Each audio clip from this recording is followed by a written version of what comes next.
Hello ಎಲ್ಲರಿಗೂ, welcome to my channel Shruti Krishna ಕ್ರಿಯೇಷನ್ಗೆ.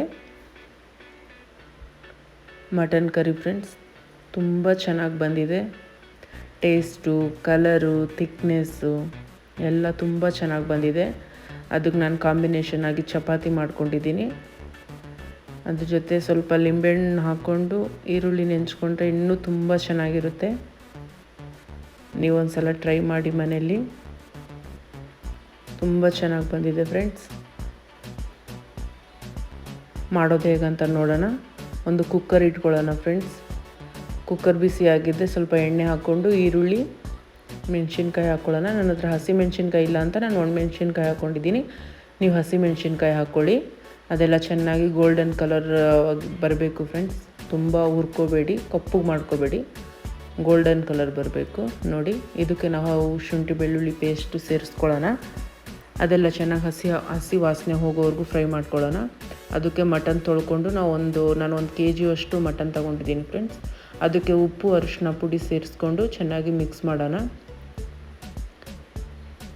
ಚೆನ್ನಾಗಿ mix ಕೊಟ್ಮೇಲೆ ಅದಕ್ಕೆ ಕುಕ್ಕರ್ ಮುಚ್ಚಿಟ್ಬಿಟ್ಟು ನಾವು 3 ವಿಸಿಲ್ ಹೊಡೆಸ್ಕೊಳ್ಳೋಣ ಫ್ರೆಂಡ್ಸ್.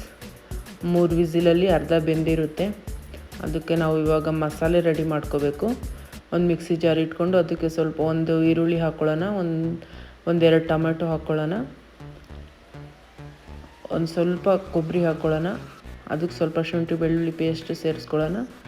ಇಲ್ಲಿ ಕೊತ್ತಂಬರಿ ಹಾಕ್ಕೊಂಡಿದ್ದೀನಿ, ನೀವು ಪುದೀನೂ ಸೇರಿಸ್ಕೋಬೋದು. ಅದೆಲ್ಲ ಮಿಕ್ಸ್ ಆದಮೇಲೆ ಇಷ್ಟರಲ್ಲಿ ಇದು ಕುಕ್ಕರ್ ತಣ್ಣಗಾಗಿದೆ, 3 ವಿಸಿಲ್ ಆಗಿದೆ ನೋಡಿ ಫ್ರೆಂಡ್ಸ್. ಇದಕ್ಕೆ ನಾವು ಮಸಾಲೆ ರುಬ್ಬಿಟ್ಕೊಂಡಿದ್ವಲ್ಲ ಅದನ್ನು ಸೇರಿಸ್ಕೊಳ್ಳೋಣ. ಅದಕ್ಕೆ ಹಾಗೆಯೇ ಸ್ವಲ್ಪ ಅರಿಶಿನ, ಅದಕ್ಕೆ ಸ್ವಲ್ಪ ಖಾರ ಪುಡಿ, ಧನಿಯಾ ಪುಡಿ, ಗರಂ ಮಸಾಲ ಹಾಕಿ ಮಿಕ್ಸ್ ಮಾಡ್ಕೊಳ್ಳೋಣ. ಮಿಕ್ಸ್ ಮಾಡ್ಕೊಂಡಾದಮೇಲೆ ಅದಕ್ಕೆ ನಮಗೆ ಎಷ್ಟು ನೀರು ಬೇಕು ಅಂತ ಒಂದು ಗ್ಲಾಸ್, 1.5 ಗ್ಲಾಸ್ ಅಷ್ಟು ನೀರು ಹಾಕ್ಕೊಳ್ಳೋಣ. ನೀರು ಹಾಕ್ಕೊಂಡು ಇದಕ್ಕೆ ಸ್ವಲ್ಪ ಉಪ್ಪು ಸೇರಿಸ್ಕೊಳ್ಳೋಣ. ನಾನು ಆವಾಗಲೇ ಸ್ವಲ್ಪ ಉಪ್ಪು ಹಾಕಿದ್ದೆ, ಇವಾಗ ಒಂದು ಸ್ವಲ್ಪ ಉಪ್ಪು ಹಾಕ್ಕೊಂಡು ಇದು ಕುಕ್ಕರ್ ಮುಚ್ಚಿಡೋಣ ಫ್ರೆಂಡ್ಸ್. ಇದಕ್ಕೆ ನಾನು ಕೊಬ್ಬು ಬರುತ್ತಲ್ವ ಫ್ರೆಂಡ್ಸ್, ಮಟನ್ ತಗೋಬೇಕಾದ್ರೇ ಎಕ್ಸ್ಟ್ರಾ ಕೊಬ್ಬು ಹಾಕಿರ್ತಾರೆ ಅದರಲ್ಲಿ. ಅದನ್ನು ನಾನು ಫಸ್ಟೇ ಹಾಕ್ಕೊಳ್ಳಲ್ಲ, ಮಸಾಲೆ ಹಾಕ್ಕೊಂಡಾಗ ಹಾಕ್ಕೊತೀನಿ, ಇಲ್ಲಾಂದರೆ ಅದು ಫುಲ್ ಎಲ್ಲ ಕರ್ಗೋಗಿಬಿಡುತ್ತೆ. ಕುಕ್ಕರ್ ಮುಚ್ಚಿಟ್ಕೊಂಡು ಇದಕ್ಕೆ 4 ವಿಸಿಲ್ ಹೊಡೆಸ್ಕೊಳ್ಳೋಣ. ನೋಡಿ ಫ್ರೆಂಡ್ಸ್ ಎಷ್ಟು ಚೆನ್ನಾಗಿ ಬಂದಿದೆ. ತುಂಬ ಚೆನ್ನಾಗಿ ಪೀಸ್ ಎಲ್ಲ ಬೆಂದಿರುತ್ತೆ, ತುಂಬ ಚೆನ್ನಾಗಿ ಬಂದಿರುತ್ತೆ ಫ್ರೆಂಡ್ಸ್. ಟೇಸ್ಟಾಗಿ ಮನೆಯಲ್ಲೇ ಮಾಡ್ಕೊಳ್ಳಿ. ಹೇಗೆ ಬಂತು ಅಂತ ನಂಗೆ ಕಮೆಂಟ್ ಮಾಡಿ ತಿಳಿಸಿ. ಶೇರ್ ಮಾಡಿ, ಸಬ್ಸ್ಕ್ರೈಬ್ ಮಾಡ್ಕೊಳ್ಳಿ, ನನ್ನ ಚಾನಲ್ಗೆ ಸಪೋರ್ಟ್ ಮಾಡಿ. ಥ್ಯಾಂಕ್ ಯು ಎಲ್ಲರಿಗೂ.